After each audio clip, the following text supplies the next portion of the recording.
Now, page 4, political panic among the Democrat mainstream media cabal. There is a full-throttle attack on Attorney General William Barr at both the congressional level and among the mainstream media. Why? Why is this unholy political alliance targeting the Attorney General so ruthlessly and consistently? The answer is he's on to them. The answer is Barr is doing what Jeff Sessions refused to execute. This Attorney General has the guts to open an investigation into what could be the crime of the century. This would be the greatest political scandal ever perpetuated on the American people. A sitting presidential administration using and abusing its power to, among other things, spy on the opposition candidate in order to affect the outcome of the 2016 election. The Attorney General is investigating this attack on our constitutional republic from within through the U.S. Attorney in Connecticut. He's a career government lawyer named John Durham. His assignment is to discover the origins of the so-called Russian investigation and find out if the actions of this government were lawful. Good, wonderful, finally. At least this is a start. Now, the Democrats and the media are saying, we don't need another investigation. While these same Democrats weaponize their committees using phony investigations to attack the president and his team. The hypocrisy is absolutely dripping here. And so that is why they are brutalizing the Attorney General. Barr is after the truth about Team Obama's abuse of power. And if the truth comes out, then yes, this political cabal indeed should be in a state of panic. And so this investigation means that partisan hacks like Jim Baker, the former general counsel at the FBI under Obama, under James Comey, should be worried. There was no attempted coup. Stop tape. No. So this guy's very sure of himself. This is Baker. He's very sure that there was no attempted coup. And he's got this smirk on his face, right?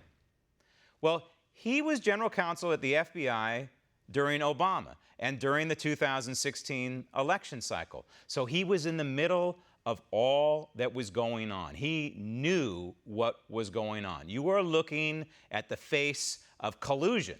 Here is the real collusion, a conspiracy to harm then-candidate Trump. And so he comes out and he says, no, there was no coup.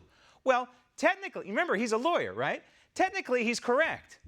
How could there be a coup on a candidate for president? It's not possible, right? So that's why he has this smirk on his face. There was no coup against then-candidate Donald Trump. But there was a systemic attempt to try and degrade in order to destroy Donald Trump's chances of winning the presidency through the FBI.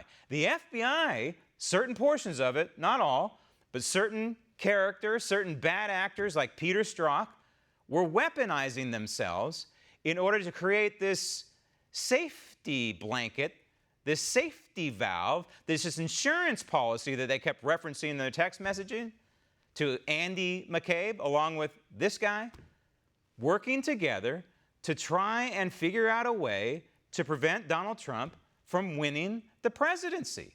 And of course, in the end, that's how the dossier, through the FBI, they knew the dossier was junk. They knew it was dirt. They knew it was uncorroborated. They knew this guy Steele was a partisan, yet they used it anyway to go to the FISA court in order to get a search warrant to spy through one or two people in the Trump campaign in order to spy on the candidate, the Republican candidate for president of the United States. Why? Why would you do that? There was absolutely no reason to do that except political. So this is the guy. This is the guy who, for example, James Comey would go to and give his memos to. And we know that this guy Baker leaked to the mainstream media. And so you have the head of the general counsel at the FBI leaking information, classified, declassified, it doesn't matter. It's a felony. You can't be doing that at the FBI. So he's leaking information. Now he comes before the Brookings Institute and smugly says there was no coup. Well, maybe there wasn't a coup during the 2016 election cycle because there couldn't have been one because President Trump wasn't president then. But once he was sworn in, this guy was still the general counsel for about 8 or 9 months until he resigned or was thrown out in December of 2017. So that's where he maybe shouldn't be so secure. Because if he was actively working with these characters, and we know that Strzok and Page and Andy McCabe were still there. Want to see more videos like this?